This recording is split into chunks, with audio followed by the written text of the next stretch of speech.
హరే కృష్ణ. మంత్రాడు ధామ్ ఛానల్‌కి స్వాగతం. ఈ ఛానల్‌లో చాలామంది సబ్‌స్క్రైబర్స్ ఎంతో ఆదరిస్తున్నారు. కమెంట్స్ చేస్తున్నారు. కమెంట్స్‌తో పాటు కొన్ని సందేహాలు కూడా అడుగుతున్నారు. ఆ సందేహాల్ని ఈరోజు మనం కొన్ని నివృత్తి చేసుకుందాము. అయితే నేను కూడా ఇక్కడ ఎవరని మీరు అడగొచ్చు. ఈ మంత్రాడు ధామ్ ఛానల్‌లో నేను కూడా ఒక సర్వీస్ చేస్తున్నాను. సో, మనం క్వెషన్స్ తీసుకున్నట్లయితే చాలామంది భక్తులు వారికి వచ్చినటువంటి క్వెషన్స్ అడుగుతున్నారు. వాటిలో మనం ఈరోజు కొన్ని తీసుకొనేసి దాన్ని మనం డిస్కస్ చేయడం జరుగుతుంది.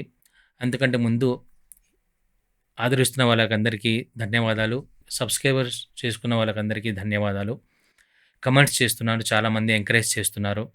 పెద్దవాళ్ళు, చిన్నవాళ్ళు అందరూ భక్తులు చాలామంది ఉన్నారు. చాలామంది ఇస్కాన్ నుంచి చేస్తున్నారు. లోకల్ నుంచి చేస్తున్నారు. నాన్ లోకల్ నుంచి చేస్తున్నారు. చాలా ధన్యవాదాలు. ఛానల్ యొక్క గ్రోత్ పెరగడానికి మీ అందరి సహకారం మాకెంతో అవసరం. సో, ఇప్పుడు మనం ఈ కమెంట్స్‌లో ఉన్నటువంటి కొన్ని క్వెషన్స్ తీసుకొనేసి దాంట్లో మేము ఆన్సర్‌లు చేయడానికి ప్రయత్నం చేస్తాం. సో, ఫస్టు ఒక క్వెషన్ ఇక్కడ ఏమడుగుతున్నారంటే ఒక భక్తురాలు, can you suggest me a Bhagavad Gita book in Telugu? So, Bhagavad Gita గ్రంథం తెలుగులో ఏది తీసుకుంటే బాగుంటుంది అని చెప్పేసి అడుగుతున్నారు. ఇది చాలా సింపుల్ అండి. మీ ఊర్లో కానీ, మీ పట్టణంలో కానీ ఎక్కడైనా ఇస్కాన్‌కి సంబంధించినటువంటి సెంటర్ కానీ, అంటే భక్తి సెంటర్ కావచ్చు, లేకపోతే ఇస్కాన్ టెంపుల్ కావచ్చు, మందిరం కావచ్చు, అక్కడ మీకు వెళ్తే వాళ్ళు భగవద్గీత ఈ గ్రంథాన్ని డిస్ట్రిబ్యూట్ చేయడం జరుగుతూ ఉంటుంది. వాళ్ళ దగ్గర మీరు ఏ లాంగ్వేజ్ కావాలంటే ఆ లాంగ్వేజ్ గ్రంథాన్ని మీరు తీసుకోవచ్చు.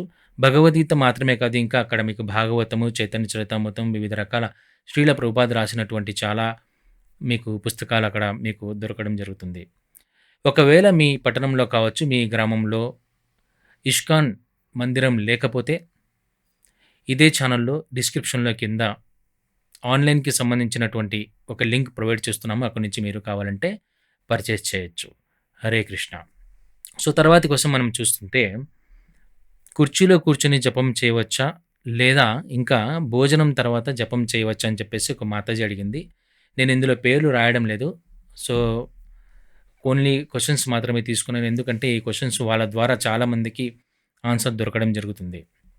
సో, ఇక్కడ చూస్తే మనకి కుర్చీలో కూర్చొనంటే సాధారణంగా జపం చేయడం అనేది అంటే ఎస్పెషల్లీ ఇస్కాన్‌లో మహామంత్రం ఎలా జపం చేస్తామంటే మేమందరమైనా పొద్దున్నే తెల్లవారుజామున బ్రహ్మముహూర్తం ఉంటుంది కదా! సో, 3:30 తర్వాత మనకి బ్రహ్మముహూర్తం స్టార్ట్ అవుతుంది. 6 గంటల దాకా ఉంటుంది.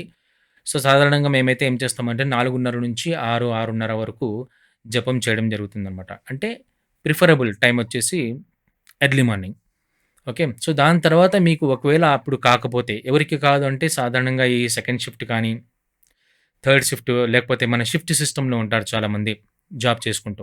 వాళ్ళకి సాధ్యం కాకపోవచ్చు. వాళ్ళు వీలైనంత త్వరగా అంటే నిద్ర లేచినప్పుడు వీలైనంత త్వరగా జపం చేసుకోవడం మంచిది. ఇంట్లో మీకు తులసి మొక్క ఉంటే తులసి మొక్క దగ్గర కూర్చొని జపం చేయడం ఇంకా ఉత్తమం. సరే, కుర్చీలో కూర్చోవచ్చా అంటే కూర్చోవచ్చు. ఇది మన హెల్త్ మీద ఆధారపడి ఉంటుంది. చాలామంది సోఫాలో కూర్చొని, కుర్చీలో కూర్చొని చేస్తూ ఉంటారు. ఏజ్ అయిన వాళ్ళు ఉంటారు. కొంతమంది నిలకడగా కూర్చోలేని ఉంటారు. ఏది ఏమైనా సరే తెల్లవారుజామున కూర్చొని చేయడం ఉత్తమం. ఒకవేళ అది జరగకపోతే మీకు కంఫర్ట్‌గా ఉన్నటువంటి సిట్యుయేషన్‌లో మీరు జపం చేయవచ్చు. ముఖ్యంగా జపం చేయడం చాలా ముఖ్యం. భోజనం తర్వాత జపం చేయవచ్చా అంటే భోజనం తర్వాత చేయొచ్చు. ఎవరైనా, ఎప్పుడైనా, ఎక్కడైనా చేయొచ్చు. చైతన్య మహాప్రభు మనకిచ్చినటువంటి వారి దయ వలన మనకు కలిగినటువంటి అదృష్టం ఏమిటంటే, ఈ యొక్క మహామంత్రాన్ని హరే కృష్ణ మహామంత్రాన్ని హరే కృష్ణ, హరే కృష్ణ, కృష్ణ కృష్ణ హరే హరే, హరే రామ, హరే రామ, రామ రామ హరే హరే. ఈ మంత్రాన్ని ఎవరైనా, ఎప్పుడైనా, ఎక్కడైనా చేయవచ్చు.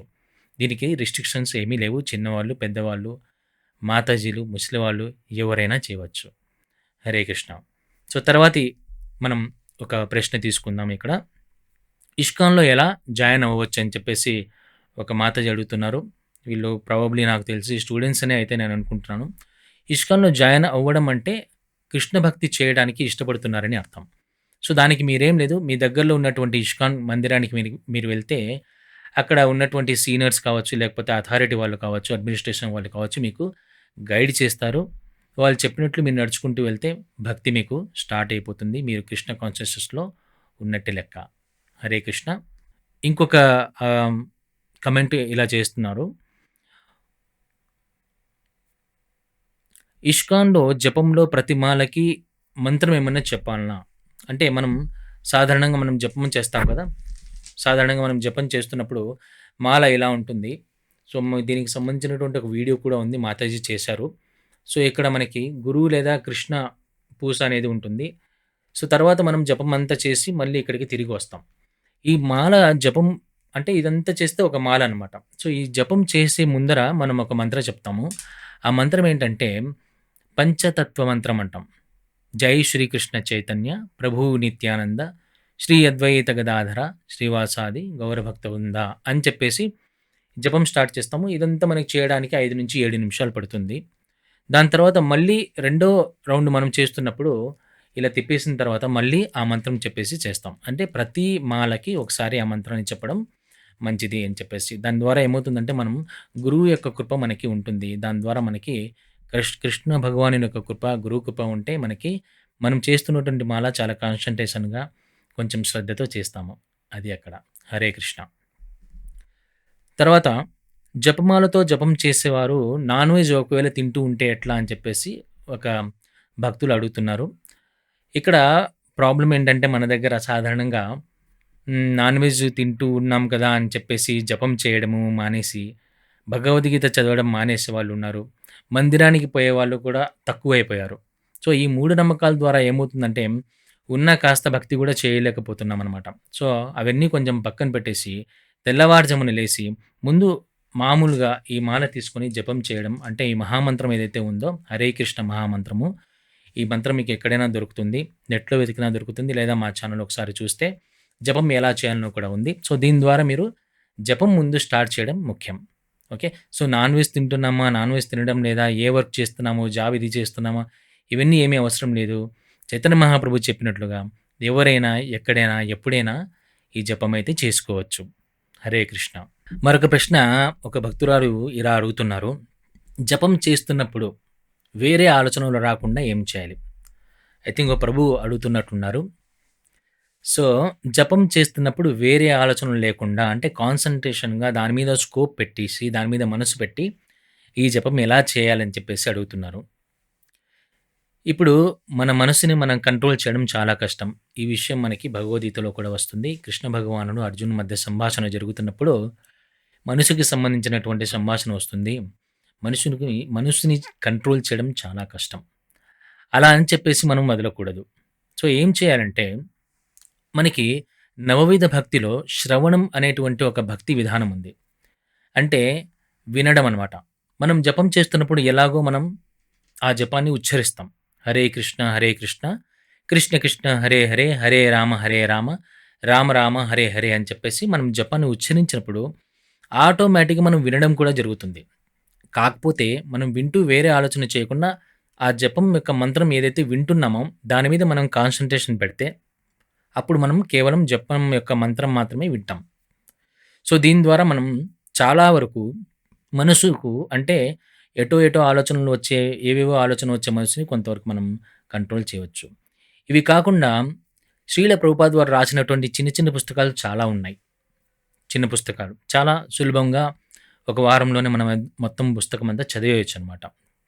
సో, ఈ చిన్న పుస్తకం ఒకటి తీసుకొని ఏదైనా సరే పుస్తకం తీసుకొని అందులో ఉన్నటువంటి ఇన్ఫర్మేషన్ మనం చదువుతూ ఉంటే, ఒకవేళ మనసు మనకి జపం చేస్తున్నప్పుడు అటు ఇటు వెళ్ళినా సరే, ఆ పుస్తకంలో ఉన్నటువంటి విషయం మీద వెళ్తుంది. దాని ద్వారా మనకి వచ్చే పెద్ద నష్టమేం లేదు. అంటే కొంతవరకు మనం మనసుని కంట్రోల్ చేయడానికి అవకాశం అయితే ఉంటుంది. వేరే ఏదో మెటీరియల్‌కి భౌతికపరమైనటువంటి ఆలోచన చేయడం కంటే, మనసు ఒకవేళ దారి మళ్ళినా కూడా అటు వెళ్ళేసి మళ్ళీ ఈ జపం మీదకి రావడానికి అవకాశం ఎక్కువగా ఉంటుంది. హరే కృష్ణ. ఒక మాతాజీ ఏమడుగుతున్నారంటే, నాన్ వెజ్ తింటున్న వాళ్ళు కంఠిమాల వేసుకోవచ్చా అని. కంఠిమాల అంటే ఇలా ఉంటుంది. ఇది మనకి ఒక రౌండు లేదా 2 రౌండ్లు లేదా 3 రౌండ్లు లాగా ఉంటుంది. ఈ కంఠిమాల తులసి యొక్క మొక్క యొక్క ఈ దాని ద్వారా తయారు చేస్తారన్నమాట. సో, దానికి మనం కొంచెం పవిత్రత ఇస్తాం. అంటే దానికి కొంచెం వాల్యూ ఇస్తాం. భక్తిపూర్వకంగా ఉన్నటువంటి ఆ పవిత్రత అందులో మనం చూస్తూ ఉంటాం. కాబట్టి ఆ! ఈ కంఠిమాల ఎవరైతే వేసుకుంటున్న వాళ్ళు కొంతవరకు నియమాలు పాటించవలసి వస్తుంది. యాక్చువల్‌గా ఈ కంఠిమాల ఎవరైనా వేసుకోవచ్చు. కాకపోతే మనం కంఠిమాల ఎందుకు వేసుకుంటున్నాము? ఆ తులసి మాతకి, ఆ తులసీ దేవికి కొంచెం మనం వాల్యూ ఇస్తాం భక్తిపూర్వకంగా. సో, కాబట్టి దానికోసం మనము కొన్ని నియమాలు పాటిస్తాం. వాటిల్లో నాన్ వెజ్ ఉండదనమాట. సో, మనం ఏం చేయాలంటే అలాంటప్పుడు ముందు సాధారణంగా ఈ ఈ జపం ఏదైతే ఉంటుందో మనం చేతిలో చేసే జపం, ఆ జపం ముందుగా మనం స్టార్ట్ చేసేస్తే, దాని తర్వాత మెల్లగా మనకి భక్తిలో ఓకే. నేను కొంచెం సీరియస్ అవుతున్నాను అన్నప్పుడు మనం ఆ కంఠిమాల గురించి ఆలోచన చేయవచ్చు. హరే కృష్ణ. హరే కృష్ణ.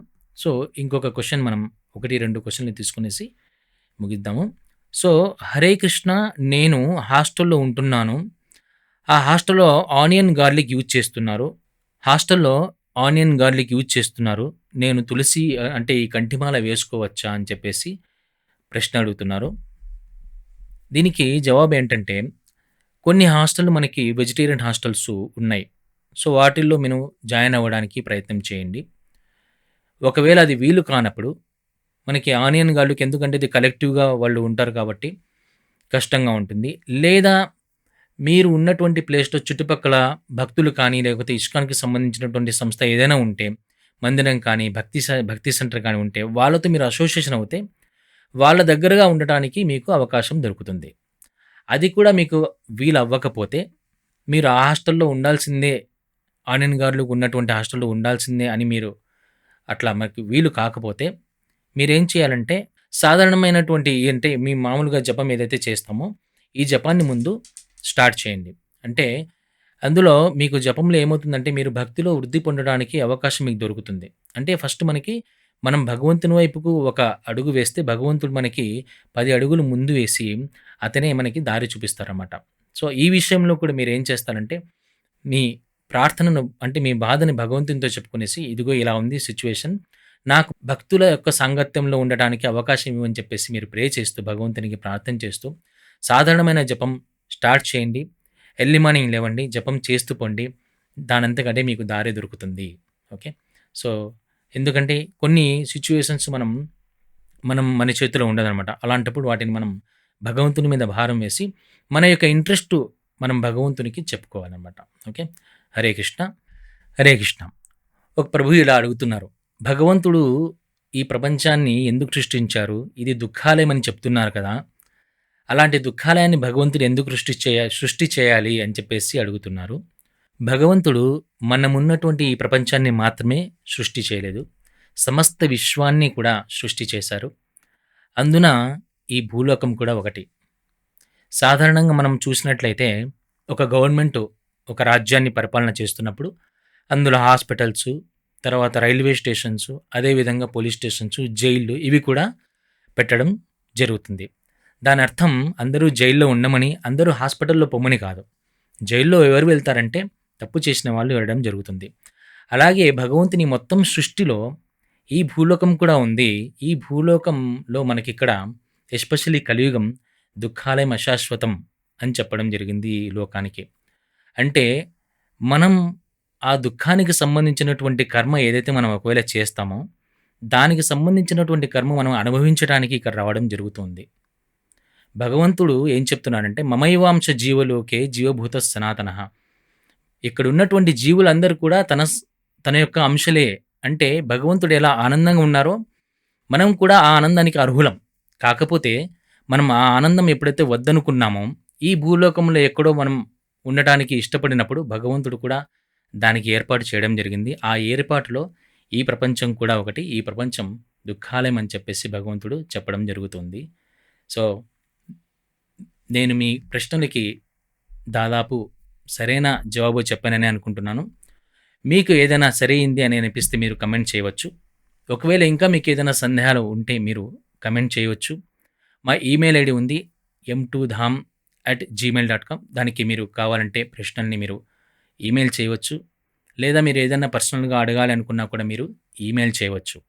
ఎంతోమంది ఈ ఛానల్‌ని ఆదరిస్తున్నారు. అందులో సీనియర్స్ ఉన్నారు, పెద్దవాళ్ళు ఉన్నారు, పెద్ద భక్తులు ఉన్నారు.